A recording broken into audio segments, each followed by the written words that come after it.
Good morning students. પર્વત તારા કાવ્યની આપણે સમજૂતી મેળવી હતી. હવે આપણે એના સ્વાધ્યાયના પ્રશ્નોની ચર્ચા કરીએ.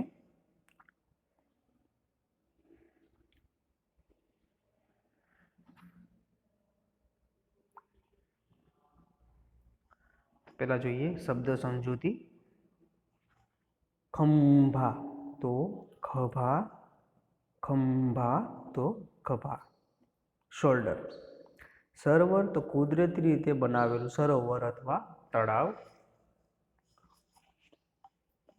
વિશાળુ તો વિશાળ, ઘણું મોટું. રળિયાત અહીં સુંદર. રળિયાત મીન્સ સુંદર. તરણું માને તણખલો. નાદ સામાન્ય રીતે મધો લાગતો મોટો અવાજ. નગારાનો નાદ હોય. સોગાત ભેટ. આજ્ઞા રાત્રિના અંધકારમાં ટમકતું જીવડું. ત્રાડ તો ગર્જના. હવે જોઈએ ભાષા સજ્જતા. ઉચ્ચારણ વિષયક સજ્જતા. સ અને શ, સ અને શ, સ શ. આપણે ઘણીવાર સ ને બદલે શ અને શ ની બદલે સ નો ઉચ્ચાર કરતા હોઈએ છીએ. સ ને બદલે શ ના ઉચ્ચારથી શબ્દનો અર્થ જ બદલાઈ જાય છે, તે સમજીએ. તો આ ઘણીવાર બધા ભૂલ કરતા હોય. બરોબર, સ ની જગ્યાએ શ બોલતા હોય અને શ ની જગ્યાએ સ બોલતા હોય. તો આપણે ધ્યાન રાખવું જોઈએ કે સાચો અર્થ, સાચો શબ્દ શું છે, એમાં કયો સ અથવા કયો શ આવે. અને આમાં જો સ અને શ બે પોતાનું સ્થાન બદલાવી લે તો આખો અર્થભેદ થઈ જાય છે વાક્યની અંદર. તો જોઈએ. સર તો સરોવર અને શર તો બાણ. સર તો સરોવર અને શર તો બાણ. સૂર તો અવાજ અને શૂર તો શૌર્ય. સૂર તો અવાજ અને શૂર તો શૌર્ય. સાર તો કશ, સાર તો કશ અને શાર તો છિદ્ર. સાર તો કશ અને શાર તો છિદ્ર. કેસ તો મુકદ્દમો અને કેશ એટલે વાળ. કેસ તો મુકદ્દમો અને કેશ તો વાળ. સત તો સત્ય અને સત તો સો. સત તો સત્ય અને સત તો સો. પાસ તો ઉતરણી, ઉતરણ એટલે પાસ થયા હોય તમે પરીક્ષામાં તો એને ઉત્તીર્ણ કહેવાય. અને પાસ તો ફાસો, પાસ તો ફાસો. વ્યવસ્થિત રીતે આને સમજવું ખૂબ જ જરૂરી છે, અન્યથા અર્થના અનર્થ થઈ શકે છે. ત્યારબાદ જોઈએ તો આપણે આ બધી વસ્તુ ટેક્સ્ટબુકમાં પહેલેથી ભણી ગયા છીએ, પણ આપણે આ ત્યારે રિવાઇઝ કરી રહ્યા છીએ. નુકસાન, નુકસાન. સીવણ, સીવણ. સરોવર. રિશેષ, સમસ્યા. શિકાર, શિકાર. શાબાશી, શાબાશી. શાબાશી નહીં, શાબાશી. વિશેષ, વિશેષ.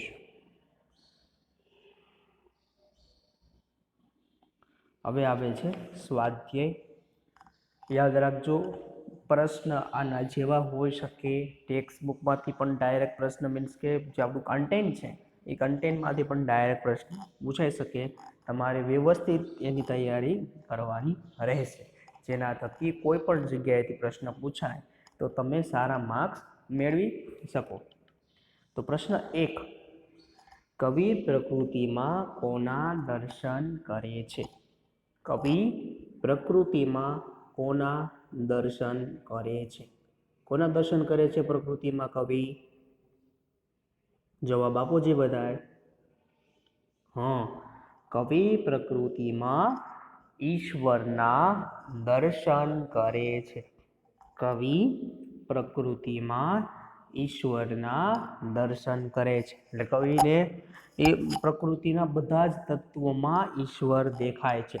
પછી તે શું શું હોય તો સરોવર હોય, પછી પહાડ હોય, પછી વૃક્ષો હોય, દરિયો હોય, મેઘધનુષ્ય હોય, ફૂલ હોય અને પ્રકૃતિના બીજા બધા તત્વો જે પણ છે એમાં બધામાં કવિ કોના દર્શન કરે છે? તો ઈશ્વરના દર્શન કરે છે. કવિ કોને ભગવાનની આંખ ગણે છે? પ્રશ્ન 2, કવિ કોને ભગવાનની આંખ ગણે છે? કોને ભગવાનની આંખ ગણે છે? કાવ્યમાં પહેલી જ પંક્તિમાં આપણને જણાવ્યું છે કવિ કોને ભગવાનની આંખ ગણે છે. તો જણાવો જોઈએ કોને આંખ ગણે છે ભગવાનની? હા, કવિ સરોવરને ભગવાનની આંખ ગણે છે. કવિ સરોવરને ભગવાનની આંખ ગણે છે. તો પ્રશ્ન એવો પણ પૂછી શકાય કાવ્યને અનુરૂપ, આમાં છે નહીં તેમ છતાં હું તમને જણાવું છું. કવિ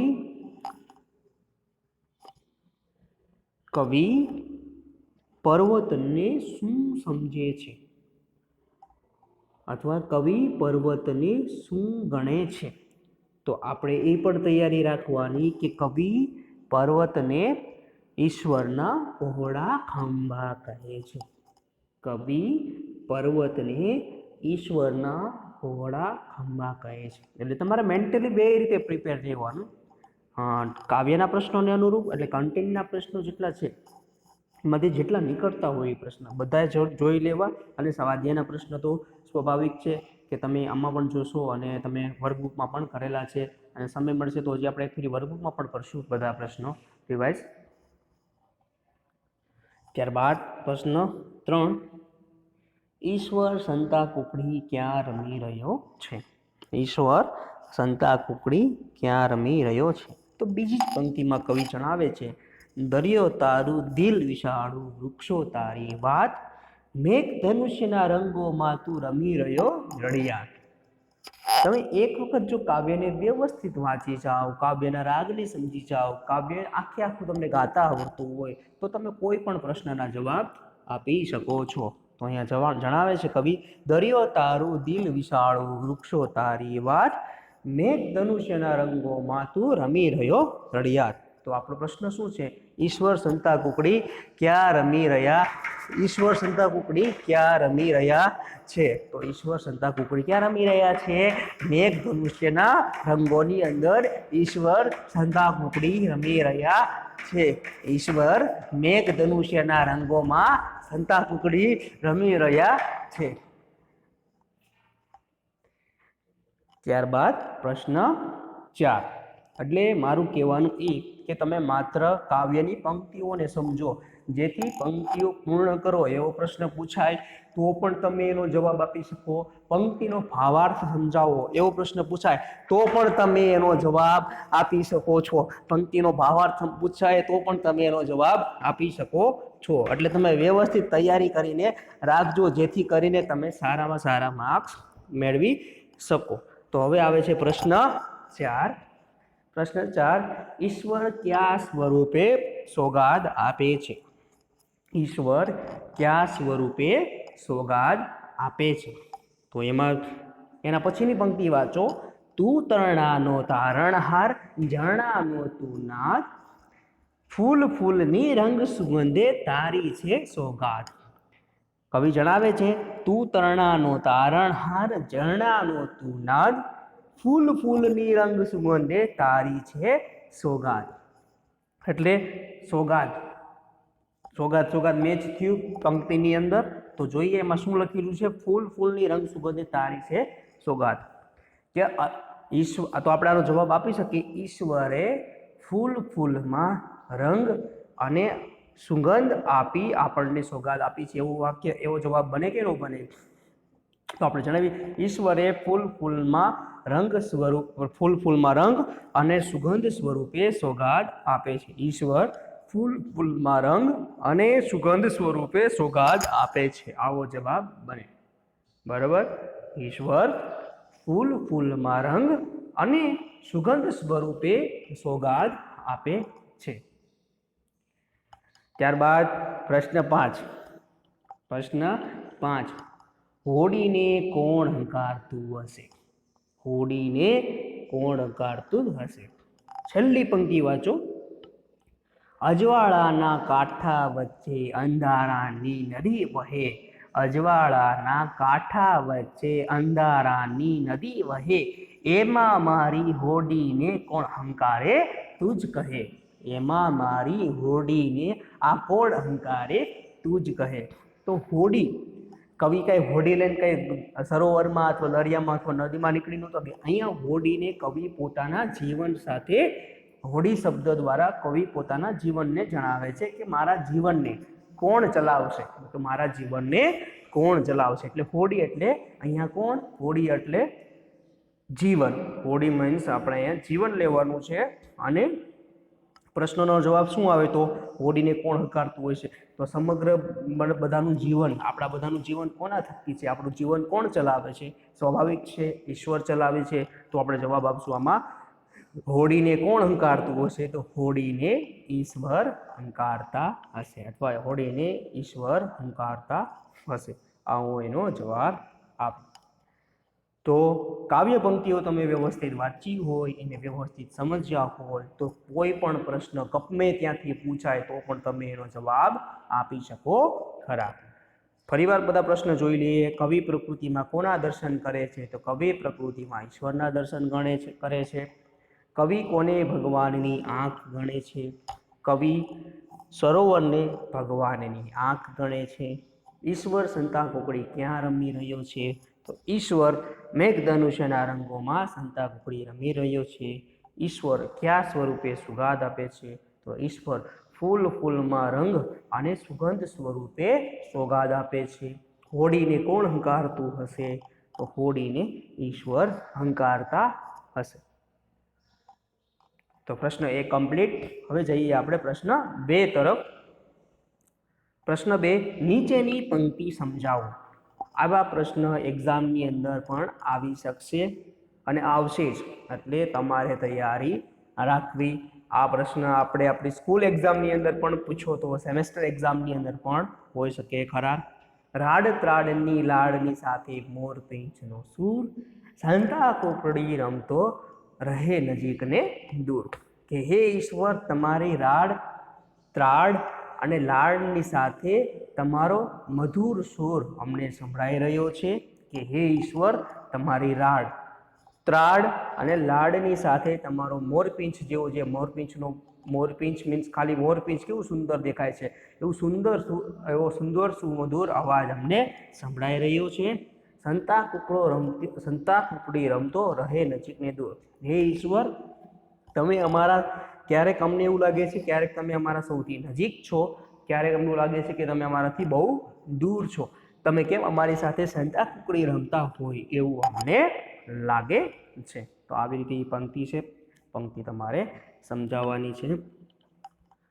ત્યારબાદ આગળની પંક્તિ, નીચે આપેલી કાવ્ય પંક્તિ પૂર્ણ કરો. તો તમારે વાંચવાની છે આ કાવ્ય પંક્તિ, બરોબર. ટેક્સ્ટ બુકમાં છે જ, બરોબર. એટલે વાંચો જોઈએ આ કાવ્ય પંક્તિ.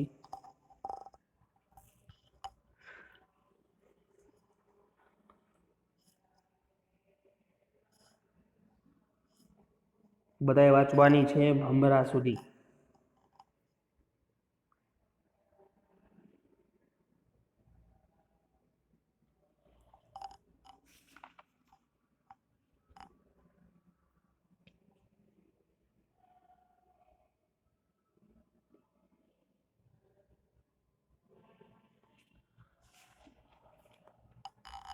તું તરણાનો તારણહાર, ઝરણાનો તું નાદ, ફૂલની રંગ સુગંધે તારી છે સોગાદ. સિંહ વાઘને કોયલ બુલબુલ પતંગિયા ને તમરા, સૂર્ય ચંદ્ર ને તારા આભે અહીં આવ્યા ભમરા. આવી રીતે આ કાવ્ય પંક્તિ પૂર્ણ કરવાની છે. 5 માર્ક્સમાં પૂછાઈ શકે એવો પ્રશ્ન છે, બરોબર. એટલે વ્યવસ્થિત જો વાંચેલું હોય તો આપણે એનો જવાબ આપી શકીએ. અને વધારે જો કાવ્ય પંક્તિઓ વધારે વ્યવસ્થિત પાકી કરવી હોય તો તમે એનો રાગ વધારે સાંભળો, એના થકી તમે વધારે એને કમ્પ્લીટ કરી શકો છો. સ્ટડી મટીરિયલની અંદર બધું અવેલેબલ છે જ, બરાબર. ત્યાંથી તમે જોઈ શકો છો રિવિઝનમાં પણ રાગ છે અને આપણે મેઇન કન્ટેન્ટની અંદર પણ રાગ રાખેલો છે, બેમાં તમે જોઈ શકો છો. ત્યારબાદ હવે આવે છે સમાનાર્થી શબ્દો. સમાનાર્થી શબ્દો તમે લખેલા જ છે, તમારી પાસે ઓલરેડી છે, તેમ છતાં જોઈ લ્યો એક ફેરી. તો આંખને નેત્ર અને લોચન બંને કહી શકો તમે, નેત્ર અને લોચન. આંખને આપણે કહીશું નેત્ર અને લોચન. એક્ઝામમાં નેત્ર પૂછાય તો પણ આંખ લખવાનું અથવા લોચન લખવાનું. સામાનાર્થી શબ્દો આગળ પાછળ થઈ શકે, એનો અર્થ બદલાય નહીં, પ્રશ્ન બદલાઈ શકે. ફોર એક્ઝામ્પલ મેં તમને કીધું એક્ઝામમાં પૂછ્યું હોય નેત્ર અને પછી ખાલી જગ્યા આપેલી હોય, તમારે જવાબ આપવાનો હોય સમાનાર્થી શબ્દનો, તો નેત્રની જગ્યાએ તમારે પછી શું લખવું પડે? આંખ. એટલે પ્રશ્નનો જવાબ થઈ જાય અને જવાબનો શું થઈ જાય? પ્રશ્ન. સમાનાર્થીનો મિનિંગ શું થાય? સમાન અર્થવાળા. એટલે એ તમારે ધ્યાન રાખવાનું રહેશે. પ્રશ્ન આગળ પાછળ થઈ શકે ખરા. ઈશ્વર માને ભગવાન, તો તમને ખ્યાલ છે. પ્રભુ પણ કહી શકાય અને ભગવાન પણ કહી શકાય. દરિયો. દરિયો એટલે સમુદ્ર. દરિયો મીન્સ સમુદ્ર. દરિયો એટલે સમુદ્ર. વૃક્ષ. વૃક્ષ માને ઝાડ. વૃક્ષ માને ઝાડ. નાદ. નાદ માને અવાજ. નાદ માને અવાજ. ફૂલ માને પુષ્પ. ફૂલ માને પુષ્પ. વાંચી જાઓ બધા એક ફરી સમાનાર્થી શબ્દો બધાય. આગળ પાછળ આંખ, નેત્ર, નેત્ર આંખ, એવી રીતે વાંચજો, એટલે જેથી કરી એક્ઝામમાં આગળ પાછળ પૂછાય તો તમે એના વ્યવસ્થિત જવાબ આપી શકો.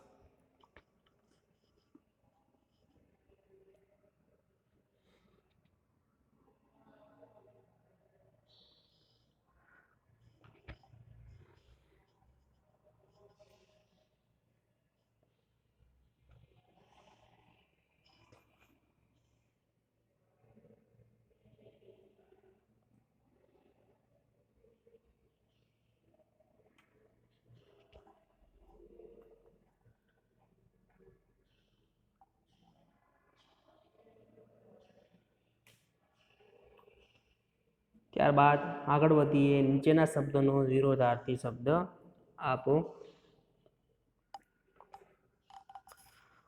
તો પહોળું, તો પહોળાનું વિરોધાર્થી શબ્દ થાય સાંકડું. પહોળું, સાંકડું. વિરાટ, વિરાટને કહેવાય વામન અથવા નાનું. વિરાટ એટલે મોટું થાય. નજીક, દૂર. અંધારું, અજવાળું. પહોળું, સાંકડું, વિરાટ, નાનું, નજીક, દૂર, અંધારું, અજવાળું. વાંચી જાઓ આની પણ એક વખત.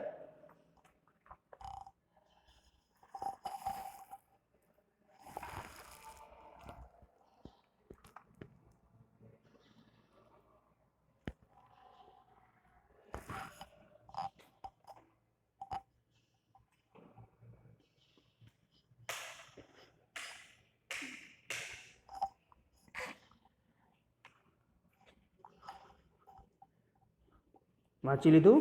ત્યારબાદ હવે જોઈએ પ્રશ્ન 6. ઉદાહરણ પ્રમાણે કાવ્યમાં ના પ્રાસની શબ્દોની જોડી બનાવો. તો રાઇમ્સ છે આ. વાત તો રડિયાદ. નાદ તો સોગાદ. તમરા, ભમરા. સૂર, દૂર. વહે તો કહે. પરિવાર. નાદ, સોગાદ, તમરા, ભમરા, સૂર, દૂર, વહે, કહે. તમે પણ લખેલા જ છે, એક વખત વાંચી જાઓ બધાય.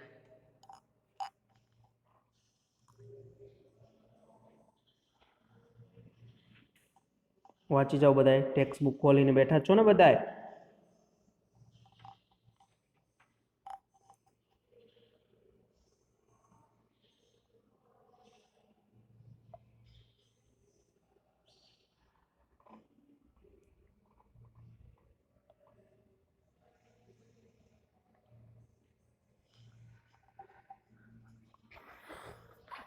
ત્યારબાદ આગળ વધીએ.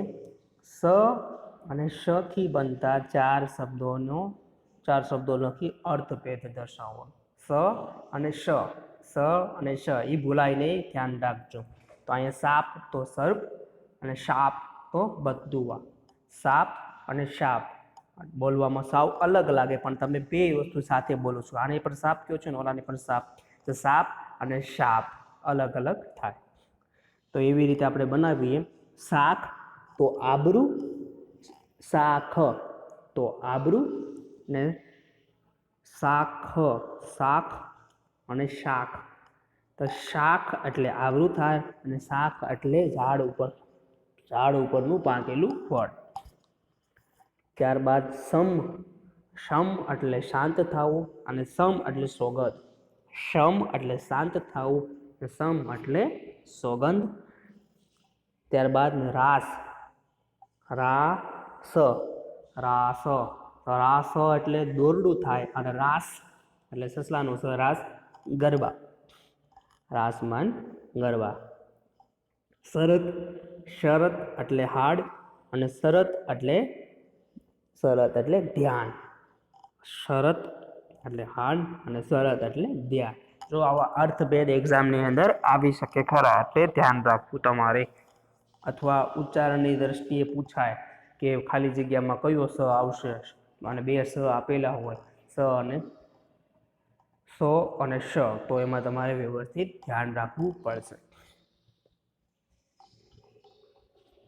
એક ફરી વાંચી જાઓ. આ બહુ અઘરું છે, મોટા પણ જે આમાં ભૂલ કરતા હોય છે,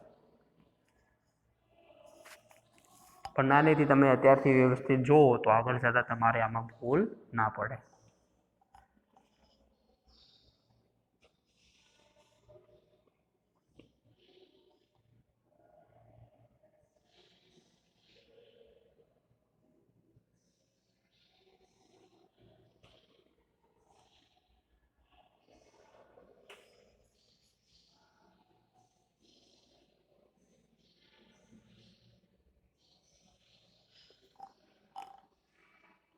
ત્યારબાદ હવે આગળ વધીએ આપણે. ઓ ઈશ્વર ભજીએ તને મોટું છે તુજ નામ. આ પંક્તિની આધારે બીજી 3 પંક્તિઓ બનાવો. તો આપણે બનાવીએ. ઓ ઈશ્વર ભજીએ તને મોટું છે તુજ નામ. ગુણ તારા નિત ગાઈએ થાય અમારા કામ. હેત લાવી હસાવ તું સદા રાખ દિલ સાફ. ભૂલ કદી કરીએ અમે તો પ્રભુ કરજે માફ. ફરીવાર. ઓ ઈશ્વર ભજીએ તને મોટું છે તુજ નામ. ગુણ તારા નિત ગાઈએ થાય અમારા કામ. હેત લાવી હસાવ તું સદા રેખ દિલ સાફ. ભૂલ કદી કરીએ અમે તો પ્રભુ કરજે માફ. તો આજે આપણે સંપૂર્ણ ભાષા સજ્જતા અને સ્વાધ્યાયના પ્રશ્નોની ચર્ચા કરી. તમે પણ આ બધું એક વખત વાંચી જાજો. લખવાની તો કાંઈ જરૂર છે નહીં, તમે આ બધું લખેલું છે એટલે એક વખત વ્યવસ્થિત વાંચી જાજો. અને ખાસ આ કાવ્ય પંક્તિઓ વ્યવસ્થિત જોઈ લેવી. કાવ્ય પંક્તિઓ બધી બહુ મહત્ત્વની છે, બરાબર. અને તમારે આને યાદ રાખવાનો પ્રયત્ન કરવો ખૂબ જરૂરી છે. આમાંથી બહુ મોટા બધા જ પ્રશ્નો આમાંથી આવી શકે ખરા. અને પ્રશ્ન એવો પૂછાણો હોય કે કાવ્યની સમજૂતી આપો, તો પણ તમે જો કાવ્ય પંક્તિઓ વાંચેલી હોય તો એના અનુરૂપ તમે લખી શકો ખરા. અને કાવ્ય પંક્તિ પૂર્ણ કરો એવું પૂછાય તો પણ તમે કાવ્ય પંક્તિ પૂર્ણ કરી શકો. આમાંથી તમને આવડતું હોય મોઢે તમને લખતા, મોઢું કાવ્ય ગાતા અને ભાવાર્થ સમજાવો એવું પૂછાય તો પણ તમે કરી શકો ખરા. એટલે કાવ્ય પંક્તિનો વ્યવસ્થિત અભ્યાસ કરી લેવો જરૂરી છે. તો આજના માટે બસ આટલું જ. નેક્સ્ટ ટાઈમમાં મળશું તો આપણે ગુજરાતીના આગળના પાઠોનું રિવિઝન કરીશું. Thank you.